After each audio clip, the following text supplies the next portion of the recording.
Saya bacakan ayatnya dulu. Al-Baqarah ayat ke-45 sampai 46. Wasta'inu bis-sabri was-salah wa innaha lakabiratun illa 'alal khashi'in. Dan jika Anda punya persoalan, jika Anda punya permintaan, maka mintakanlah pertolongannya kepada Allah. Sabar dengan sabar. Jadi kalau sedang punya masalah, kata Allah, jangan mengeluh. Awas, hati-hati. Kalau diturunkan masalah, kita mendapatkan ujian, maka kalimat Qur'annya jangan mengeluh. Tidak ada satupun ayat Qur'an memerintahkan kita mengeluh. Kalau ada ayat Qur'an satu ayat saja meminta kita mengeluh, maka saya akan jadi orang pertama yang mengeluh. Kata Qur'an, kalau Anda sedang punya masalah, sabar. Terima dulu, karena Allah tidak mungkin menitipkan ujian kecuali kita sanggup menjalaninya. Rumusnya Quran surah kedua Al-Baqarah ayat 286. La yukallifullahu nafsan illa, Allah tidak akan menguji seorang hamba kecuali sanggup menjalaninya. Jikalau sekarang Bapak Ibu sedang punya masalah, masalahnya berat, susah, itu artinya cuman Bapak yang sanggup menjalaninya. Cuman Ibu yang bisa, yang lain tidak bisa. Makanya diberikan kepada Ibu, bukan pada yang lain. Jangan katakan, ya Allah, kenapa mesti saya? Why me? Kata Allah, why not? Kenapa tidak? Kamu yang sanggup, yang lain tidak. Tapi yang menarik, perhatikan. Wassalah. Lalu tunaikan salat. Bangun hubungan baik dengan Allah Subhanahu wa taala. Wa innaha lakabiratun illa 'alal khashiin. Dan sungguh salat itu tidak mudah dikerjakan kecuali bagi orang khusyuk. Yang paling menarik, setelah dia selesai salat, buka Quran surah keempat ayat 103. Perhatikan kalimatnya. Fa idza qadaytumus salata, maka jika orang telah selesai mengerjakan salat. Apa ciri salatnya berhasil? Bukan sekedar dia menunaikan salam. Lihat sini. Assalamualaikum warahmatullah. Assalamualaikum warahmatullah. Kata Quran, tidak cukup salamnya disebut sebagai salat yang berhasil. Ciri orang yang berhasil salatnya, teruskan ayatnya. Fadhkurullaha. Maka orang salat yang salatnya tuntas dikerjakan dengan benar, salatnya bisa mengingatkan dia dengan Allah Subhanahu wa taala. Jadi kata Quran, kalau orang benar salatnya, selesai salat dia ingat Allah. Saya ulang, selesai salat dia ingat Allah. Qiyaman, saat berdiri ingat Allah. Wa qu'udan, duduk ingat Allah. Wa ala junubikum, berbaring ingat Allah.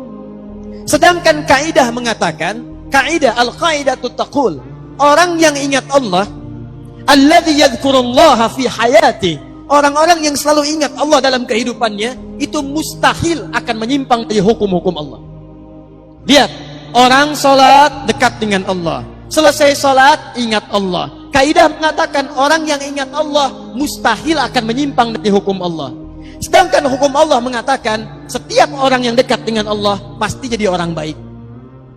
Lihat sini, orang yang dekat dengan Allah, karena Allah sifatnya baik, hukumnya baik, maka orang-orang yang ingat Allah pasti mustahil akan tidak memiliki nilai-nilai kebaikan.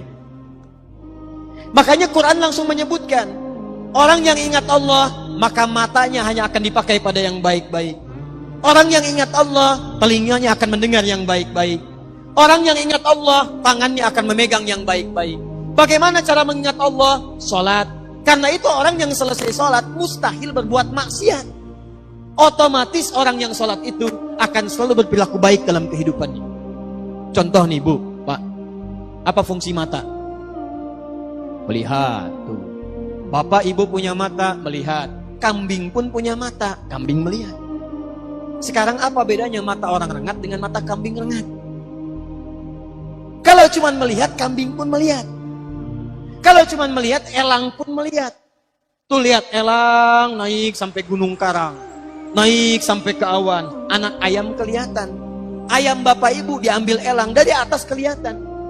Orang menes naik pesawat, ngelihat anak sendiri nggak kelihatan. Apa bedanya mata kita dengan mata elang? Mata elang lebih tajam dibanding mata kita, tapi elang tidak dihisap, kita dihisap. Quran surah 17 ayat ke-36.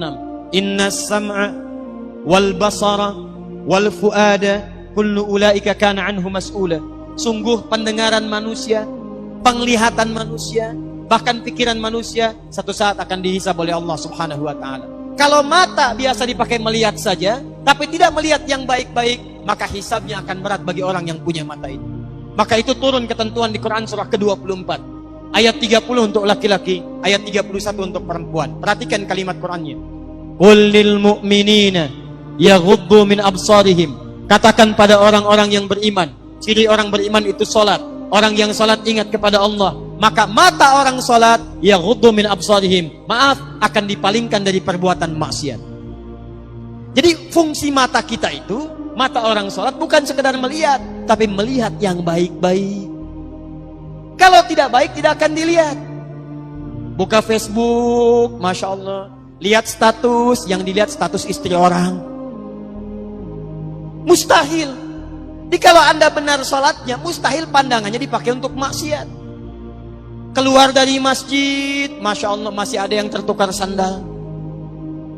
Kalau benar salatnya, mustahil ada yang kehilangan sandal.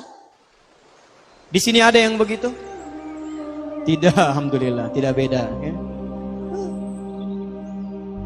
Tangan orang salat mustahil maksiat.